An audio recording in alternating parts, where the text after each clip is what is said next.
શેરડી રોપણીને સુગર સંચાલકો અને ખેડૂતો આમને સામને.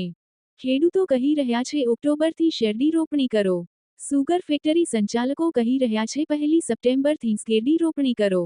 જ્યારે 1 ઓક્ટોબરથી શેરડી રોપાણ કરવા ખાંડ ઉદ્યોગ સંઘના સુગર મિલોને પરિપત્ર.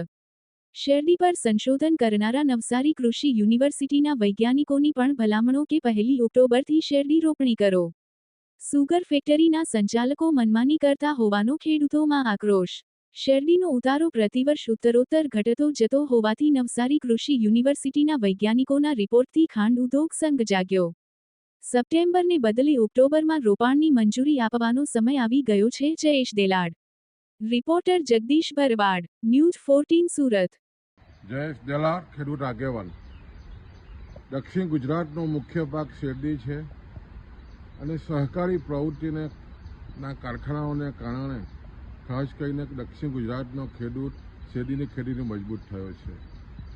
પણ જે રીતે છેલ્લા 50 વર્ષથી જે રીતે સતત શેરડીની ખેતી થઈ રહી છે અને પેટર્ન પણ જે રીતે બદલાઈ છે અને ખાસ કરીને છેલ્લા 10 વર્ષથી સપ્ટેમ્બરમાં વાવેતર કરવાની જે રીતની ભલામણો થઈ રહી છે અને ખાસ કરીને જે રીતે સુગર ફેક્ટરીઓ જે સપ્ટેમ્બર વાવેતર આપી રહી છે એના અનુસંધાનમાં ખેડૂતો વહેલી વાવણીને કારણે વહેલી કાપણીની નીતિને કારણે જે રીતની સ્થિતિ બની છે સપ્ટેમ્બરમાં સતત વરસાદ અને ઉગાવો પણ ઓછો અને ખાસ કરીને કૃષિ તજજ્ઞોની પણ જે રીતે ભલામણ આવી રહી છે કે તમારે ઓક્ટોબરમાં જ વાવેતર આપવું જોઈએ. એના અનુસંધાનમાં ગુજરાત રાજ્ય ખાંડ ઉદ્યોગ સંઘે તમામ સુગર ફેક્ટરીને પરિપત્ર કર્યો છે.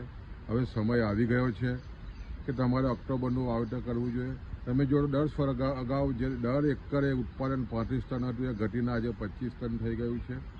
પણ જે રીતે સંચાલકો પોતાની મનમાની કરી રહ્યા છે અને જે હજુ પણ સપ્ટેમ્બરમાં વાત જે કરી રહ્યા છે આપવાનું જે વાવેતર છે એ ખેડૂતોમાં ભારે આક્રોશ છે અને ખાસ કરીને જ્યારે કૃષિ તજજ્ઞોની ભલામણ હોય અને સતત એકરિત ઉત્પાદન ઘટતું હોય ત્યારે આવનારા દિવસોમાં ઓક્ટોબરનું વાવેતર આપવું સમગ્ર સુગર સંચાલકોએ હવે વિચારવું પડશે અને ખેડૂતો પણ મક્કમ બન્યા છે કે આવનારા દિવસોમાં ઓક્ટોબરમાં જ વાવેતર થવું જોઈએ.